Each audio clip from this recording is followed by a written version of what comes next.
Hello everyone, how are you all? I hope you would be fine. This is Sidra representing MSK Linguistics Center from Pakistan, Karachi.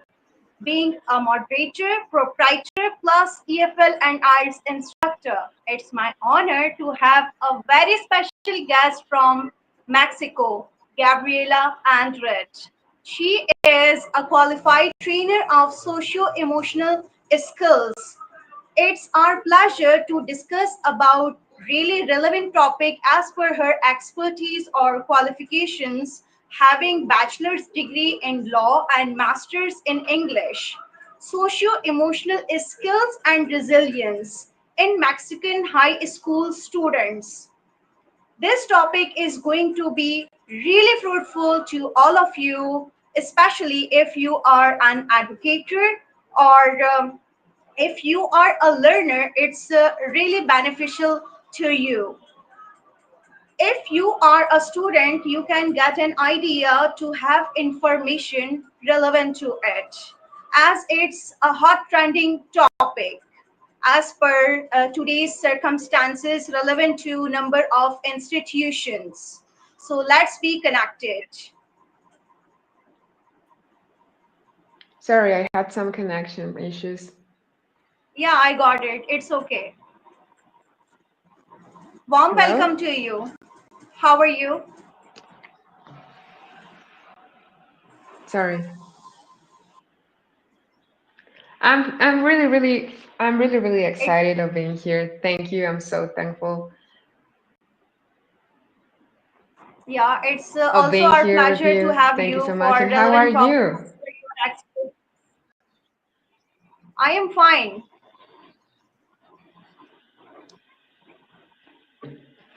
Okay, dear, could you please introduce yourself to our audience? I'm so happy to know that.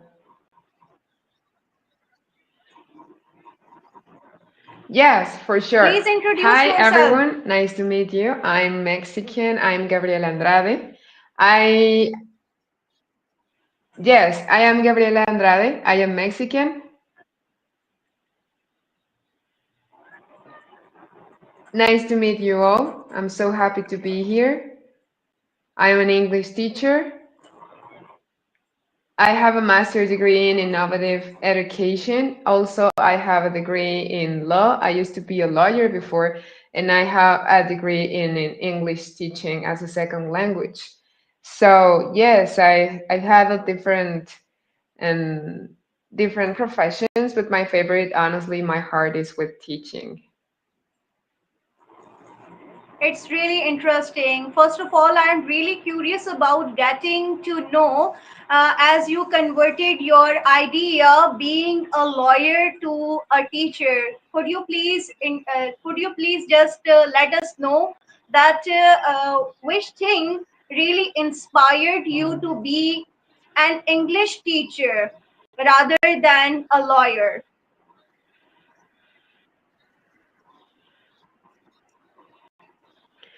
Yes, well, it was back then, 2016, more or less, and I was working at the prosecutor office.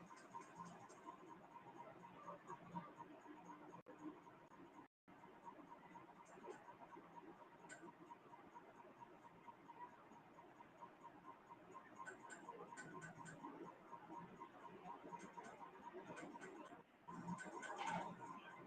in My connection is not working right now. It's Well, okay. I was saying that I was working at the prosecutor office. I was working with,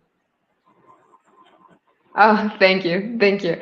I was working with criminals, and then I realized they all mostly have something in common that they like of education.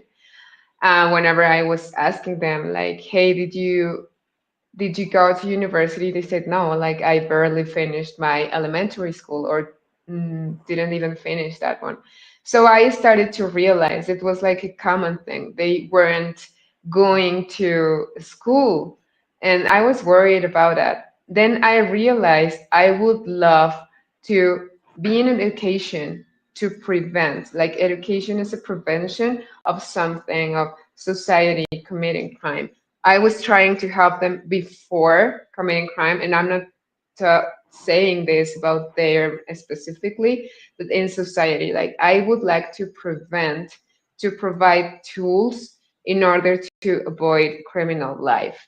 So this is why I started to think about education. And then my dad was who told me like you could be a teacher.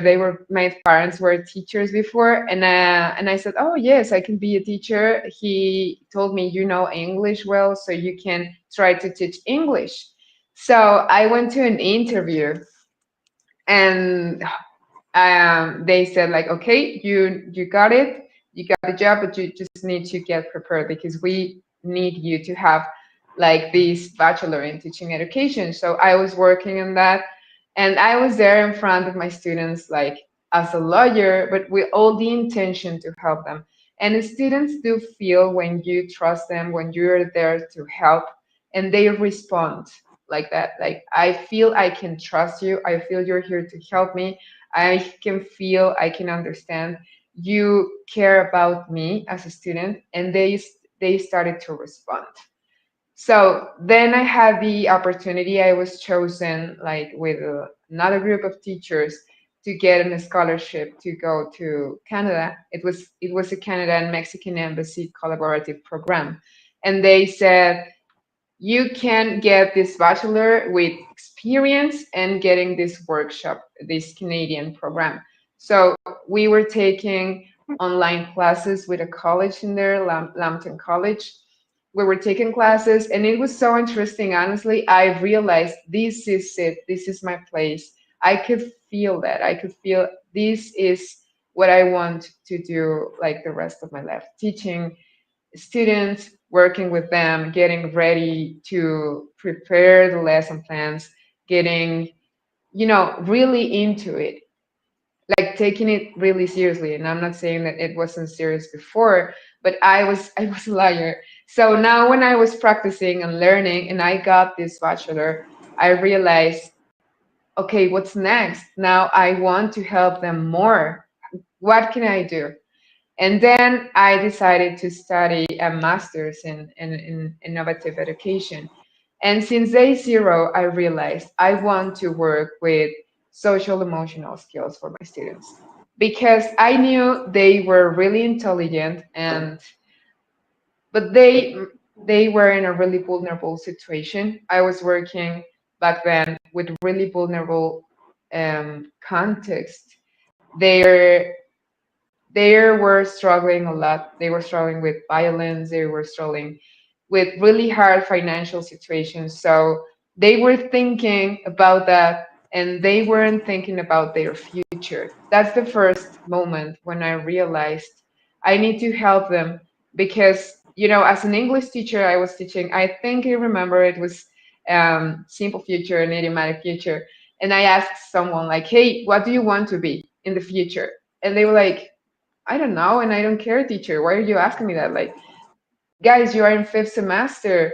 You need to know what are you going to do, what are you going to be after this level. And they said, like, I have no idea, teacher. So I started to work, and I remember it with the vision board. I said, like, okay, let's bring to the classroom newspaper, magazines, and let's create our vision board. How do you see yourself in 5 years, 10 years, and 15 years? And they were smiling, they were trying, they were asking, hey teacher, how do you say this? Hey teacher, how do you say this? Hey teacher, is this correct? Can I do this? Can I do that? And they were so involved in the activity. And I said, okay, this is it. This is it. I will try to start set their goals, and now that you have a purpose, how are you going to get to that point? So that was the first moment. But then COVID-19 pandemic started. That's And really great. we were all in a really, really hard position. Me as a teacher, yes. And of course them. And I was really worried about them because at the very beginning, we were creating Google Classroom, communicating via WhatsApp, but it wasn't like we were adapting, right? And they were sending me messages like, teacher, I need your help. I remember one student sent me a message like, teacher, how can you help me with this? I'm feeling extremely sad and I don't know what to do. And I remember I was like, I'm getting ready to help you. I'm honestly have the intention to help you, but I don't know if I can be really, really helpful. So I talked to the psychology office there in my school, but everything was so insane. Then our classes regulated online, and I started to work with them online again. It's like linking the assessment, the academic skills, and the soft skills, and learning social emotional skills. I was creating, like, okay, for example, with vision board I used futures. Now what I'm going to do with conditionals, or present perfect, past perfect, and to make them understand that there's something else more than whatever they are suffering right now. So we made a lot of activities. We made a lot of work, and fortunately, I had everything um, saved in my drives, because everything was recorded, and I was able to go back and how to observe, really, because I was teaching, but then I was observing and taking notes about how they were increasing their self-esteem, their self-awareness, and they were trying to, hey teacher, I want to ask you a question, but I don't know if I'm correct. I Don't worry, don't worry, just ask. We're here to learn, and mistakes are correct. We are all safe, and here this is a safe environment. Even if it was online, they felt safe to participate, to collaborate. And it was really interesting that even though we were online, fully online at the beginning, they were able to improve. Of course, it was kind of hard, but I do rescue the positive things of it. I had all this evidence, and I was able to go back and to observe, and actually to go back again and what did he say again, in order to analyze what was happening to them. So, Really inspiring. yes, it was a really interesting story, Nice to hear and about. I think we all enjoyed. Yes, honestly, that was a yeah, it was awesome. Honestly, it was awesome. I'm so happy I had the opportunity to work with them. Yeah. So, okay, let's move to our relevant topic, socio-emotional skills and resilience in Mexican high school students.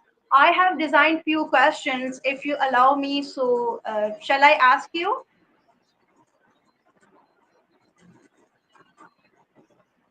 Okay. Yeah, for sure. Ask. First question is, what some surprising insights you have discovered about socio-emotional skills in Mexican high schools? As it's already mentioned, you previously mentioned relevant to it. But what would you like to talk more about relevant to this?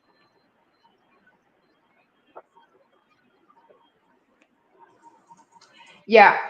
Well, first, the most surprising insight I've got,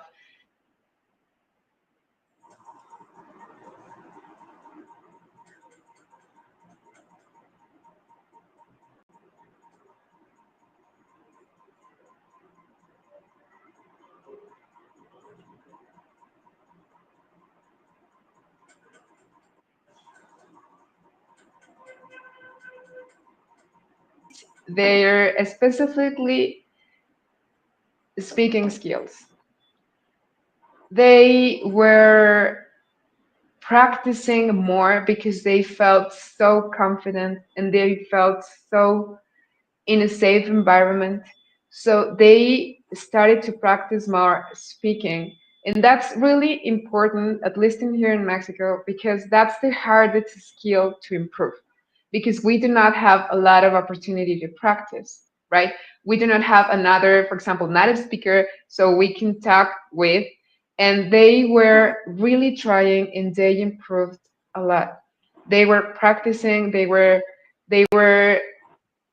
helping each other, but in a really respectful way. Like, oh no, remember that the teacher said this goes first because this and that, but really respectful.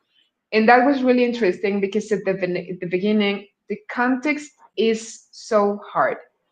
I was working with a group of mainly conformed by young men.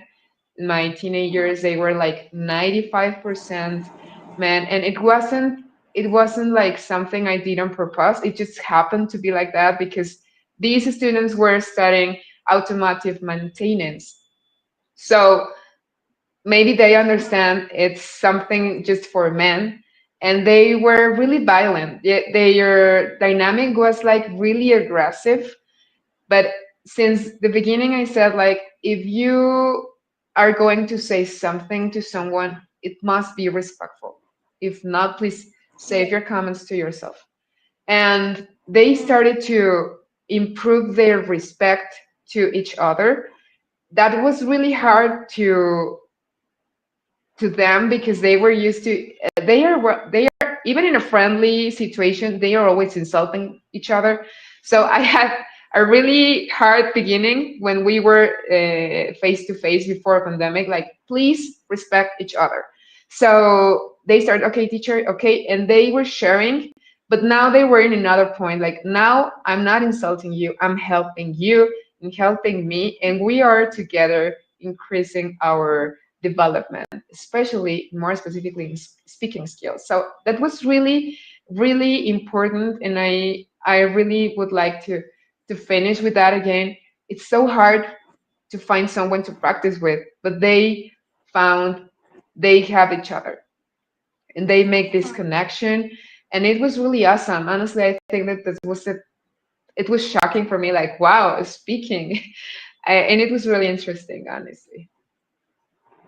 Yeah, it is. As you know that from age 8 to 15, the children are at the age or at that duration that they develop their minds are developed.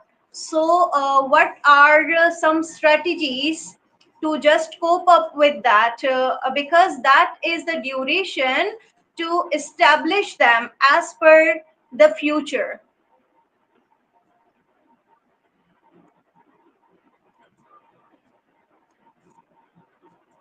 Um, yeah, sorry, could you repeat again the last part? Yeah, I am talking about some strategic ideas to establish their minds relevant to future so it could impact for positive results or outcomes.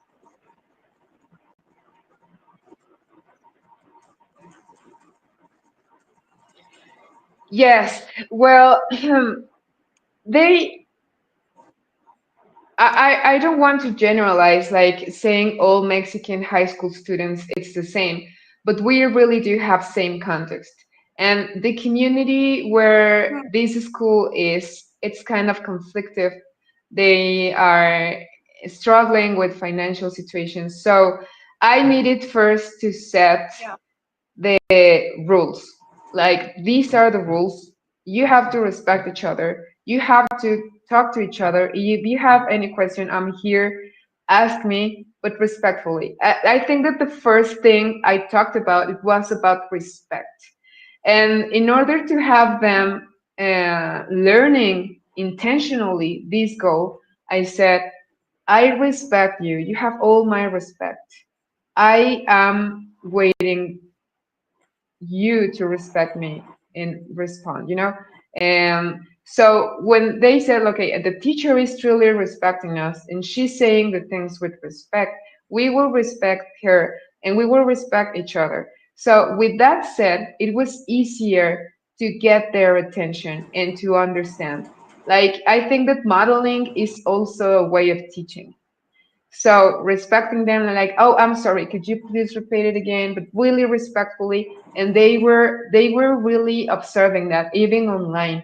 Like, okay, this might be correct in another situation, but in this topic, the rules are different because of this and because of that, but this was correct. I mean, I was trying to say something really kind before in their feedback, and then they was like, oh, okay, I'm not that bad.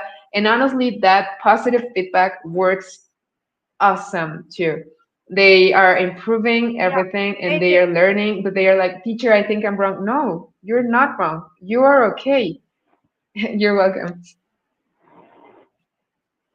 Yeah, first of all, we just have to be familiar with their interest, and we have to ask them the questions relevant to their experience or their personal environment to get to know. Then we just have to design some activities accordingly. As you know that students are not equal. Some are really hyper and some are really emotional, and they get started they just started crying. That's why it's really challengeable to just cope up with positive attitude.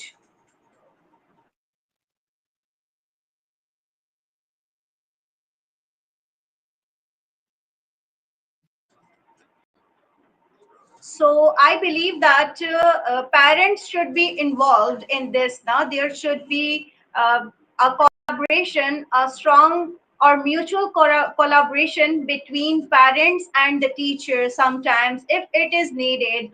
Otherwise, educators should be really creative to have positive attitude for the best outcome.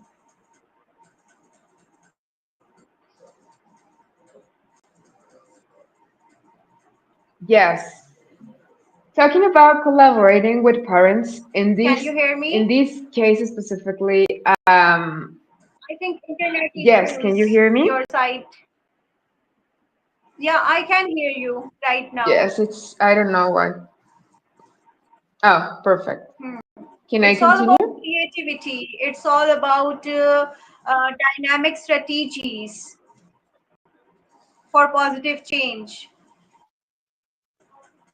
Yes, I tried to link the academic assessment with explicit social emotional instruction. And in this case specifically, I am where I was doing my research for master's degree. I think that parents were in there mostly, some of them actually were with them. Like whenever we had our camera on, their parents were behind them cooking or working, and they were listening to the class. Actually, some students told me like, teacher, my mother is missing your classes. She said she was learning English with you. Can you hear me?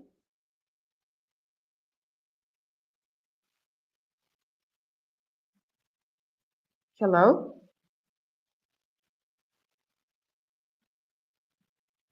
Oh,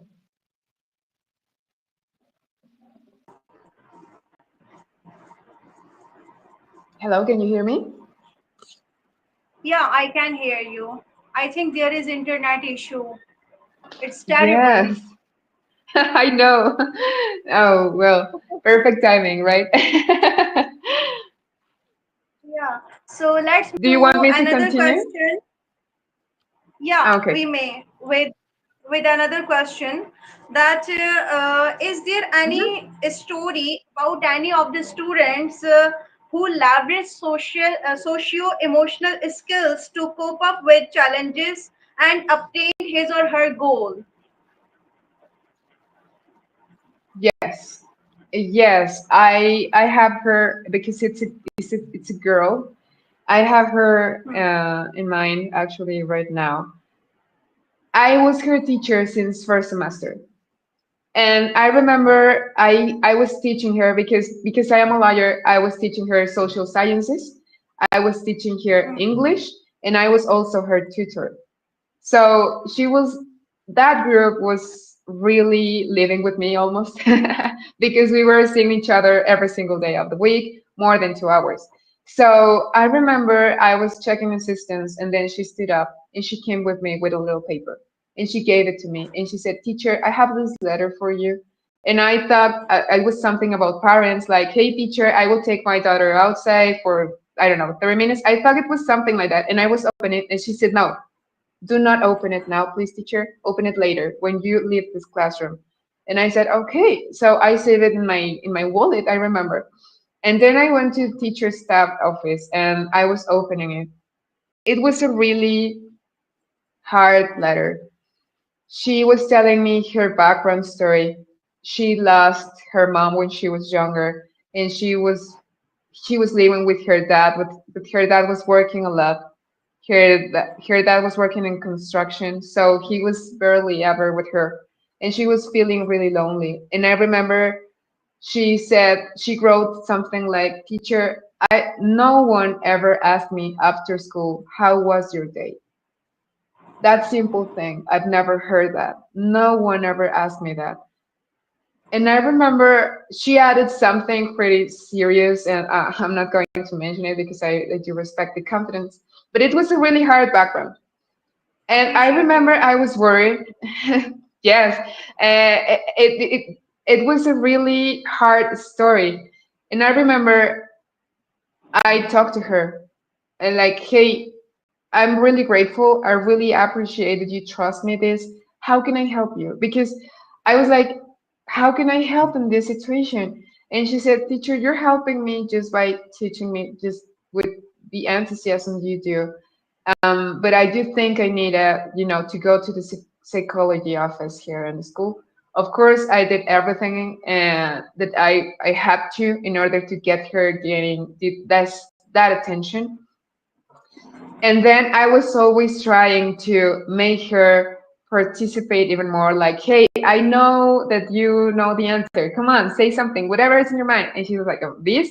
At the very beginning, she was like, okay. But then she started to adapt and she started to share. She was really confident. I was working with strategies with Socio-Emotional. And then she was the best, one of the best students of my group, in that group specifically, and she was learning a lot. Then I thought, this is it, she will make it. She's one of the smartest girls in this group. She wants to go to university, she wants to be a professional. I remember she told me she wants to be a lawyer. And it was a really awesome thing. And then I stopped being their teacher. I remember I talked to the new teacher and I said, like, hey, please take care of them. Take care of them. I was really connected with this group. And she's like, okay, don't worry, I will take care of them. And then I've heard that she lost her dad the last semester and she stopped going to school. And I was really worried about her because this was a really hard thing. I knew because she trusted me that she was living with her dad only, and I thought, I'm so worried. But I want to see her, to talk to her. Like, hey, you're not alone. You have your teachers, you have your school, you have your schoolmates, you have your friends. You're not alone. And then she came back, and I remember when I saw her, it was just a look, honestly. But I looked at her, and I was really proud that even though she was going through a lot, she was there trying. And I remember this. It's a quote from Nelson Mandela, like, do not judge me by my success, judge me by how many times I fell down and got back up again. Yeah. And I think that she's like the most important example I can think about right now about resilience. And she is there, she's just finishing her high school this year. And honestly, I think that resilience, improving their resilience will be awesome for them. It's all about motivation to encourage them to be friendly, despite of being a very professional teacher. There should be emotional touch as well, no, to just get to know the circumstances which they faced or they are facing. When we are familiar with that, then we could just cope up with that positively. for good results, to just take positive steps relevant to it, to be innovative in a smooth way.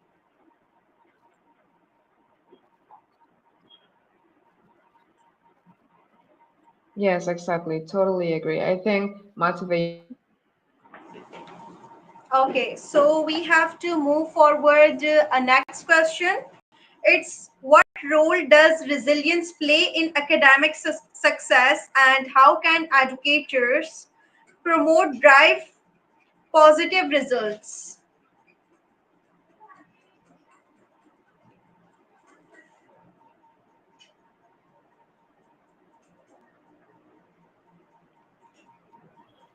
Can you repeat it, please? Can you hear me?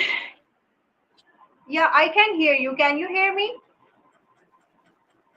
Yes. Could you please repeat the Yeah, question? I sure. didn't listen. Okay, it's all Thank you. about the role of resilience in academic success, and educators promoting to drive positive change for good results or outcome.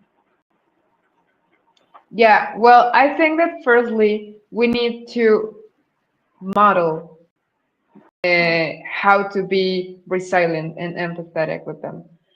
I strongly believe that they are learning even of the things we think they are not learning, like our attitude, how we are with them, how are we treating them. I think that the first thing to do as a teacher is modeling. Like I could even explain like, hey guys, I had this situation the other week and I was able to solve it by this and this. And I was trying to and other circumstances, I was trying to add those kind of stories in classroom so they can ask questions and think and reflect about that, analyze, okay, how can I solve a problem? How can I be how can I be motivated and maintain motivated like for certain amount of time? So I think that firstly, the teacher role, like modeling, is really important. And actually, talking about how to promote resilience, I think that they can improve even with empathy and motivation. You can you can set your goals and you can try to get to them, but just respect each other. And I think that this makes linking everything, assessment, English goals, learning strategies, and helping them, providing them with tools, not only academic, but also emotional, soft skills, they can improve their resilience. Knowing that yes, sometimes life or there's context or their situation or the country situation could be hard, but you have a goal. Just try to get it, but being kind with each other and trying to fight for it because you deserve it. You deserve what you want to get. So I think that that's the key. Yes, I hope I answered your question like correctly, but I think that's how I think. That's what I believe. Hmm, okay, appreciated. So, what would you like to say about human rights or gender bias, to just make them prepare as per their future, as they are a future stars? So, these are the educators to just make them polish for betterment. Well, yes, I think that first we need to fight against stereotypes. I will talk about my country context. We are suffering a lot of violence against women, and stereotypes are always there. Like, why are you? I remember one student asked me, like, "Why, teacher, why are you here? Like, wouldn't you prefer to be, at home, taking care of your family?" And I said, "Why would you think that? I'm totally capable of Really? do everything." Yes, yes, honestly, that happened. And they were asking that, and then we have a lot of situation like that. They are asking, but I do believe that if I'm there in front of them, they are asking themselves questions like, you are a woman, but you are a teacher, but you are a lawyer, but you have a master's degree. And my girl students specifically, they're like, oh, I can do that. She has a family. I'm a single mom. She has a family. She's a single mom. She's suffering violence because being a single mom in Mexico is really hard, honestly, but she's here and she's teaching us and she's motivating us. So my girl students are like, teacher, I do recognize that you are fighting to being here in front of us. And my guys students, they are like, oh, you can do this and you can do that, and we can understand and we can grow up all together, man and woman. But we need Indeed. to stop thinking, yeah, girls and women are for the kitchen and the kids and the job, and guys are for, studying and engineering or something. And no, it's not like that. We all can do that and we all can work together and we have the same rights. So I think that understanding,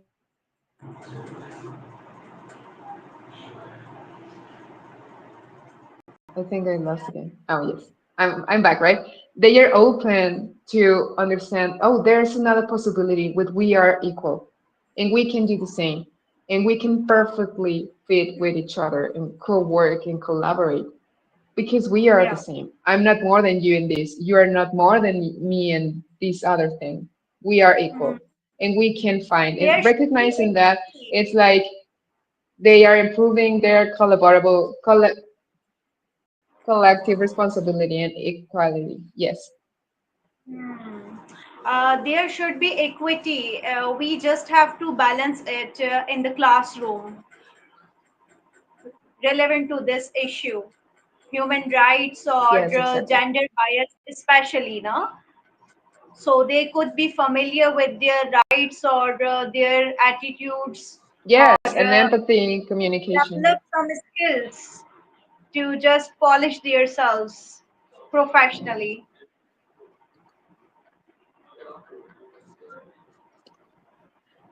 Yes, exactly. I do think that that's the key point. Like to promote gender equality, fighting on Hmm. against stereotypes, working with their empathy, with their communication skills, because that's important. Hey, I'm feeling offended because you're saying because I'm a woman, I should, I don't know, bake cookies. I cannot do that, but I can do this and this and this. Yes, I think that's the key point of the situation. Working with them, firstly with stereotypes and with modeling tolerance. Hmm. I think giving them space for sharing their personal beliefs or ideas and having debates, that would really work for them.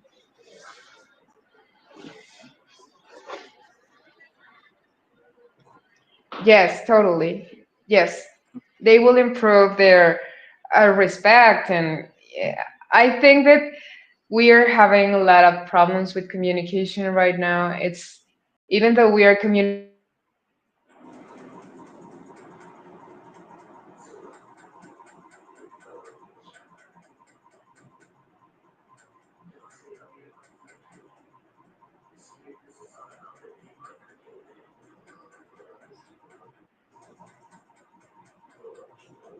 sorry, I'm here. I'm back. It's okay. Okay. So where were we? We're discussing We something. have been suffering a lot. Human rights and gender bias.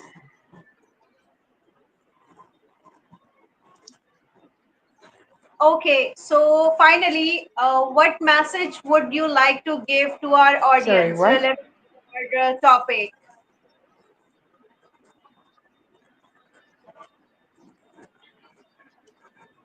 Oh, well, that's a really interesting question. I think that I am always defending tolerance and respect.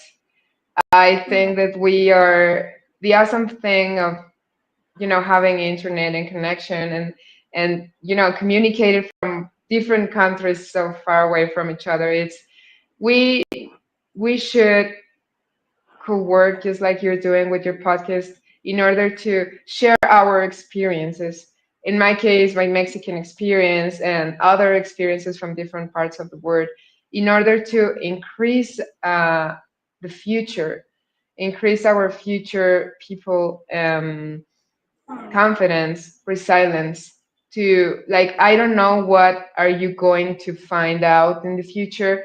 There must be a lot of problems, but this the, you are the one who can motivate yourself to continue moving forward and Hmm.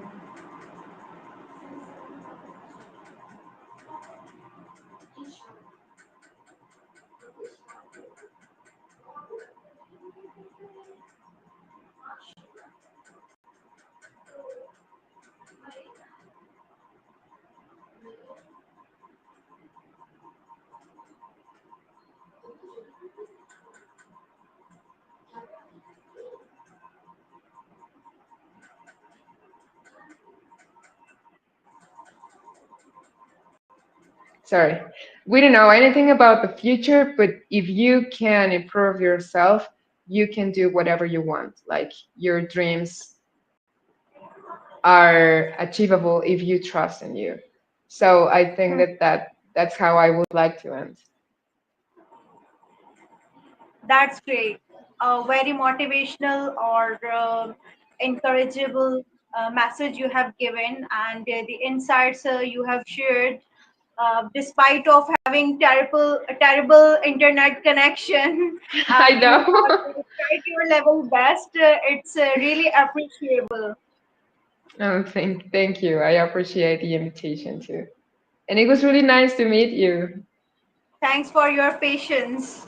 No, thanks you. Okay, dear.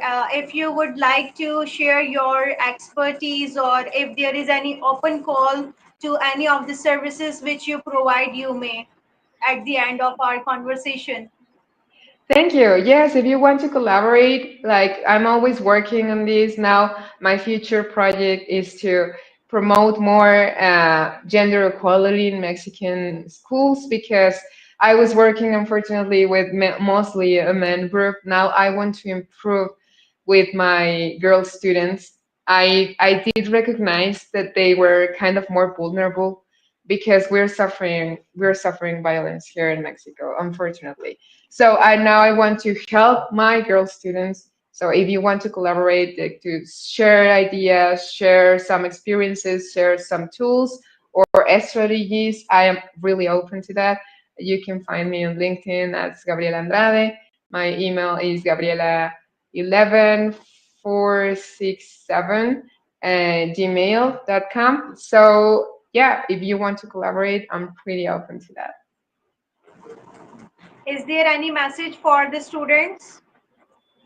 Oh yes, I miss you. Now I'm not working with high school currently. I am only working with kids. But I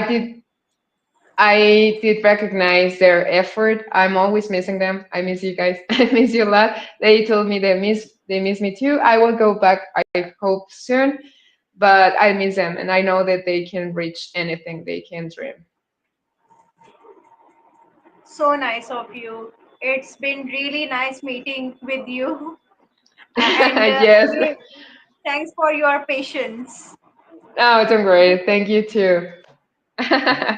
Thank you. It was really nice. It was really nice to be Okay, here with okay, you. audience. I hope this session would be really fruitful to you, despite of having terrible internet connection. But she has tried her level best to share the knowledge as per her expertise. It's really appreciable. Would see you with another guest. For any other interesting topic for educators or the learners, be connected with us. Okay, dear Gabriela, thanks again. Take Thank care. you again. Take care.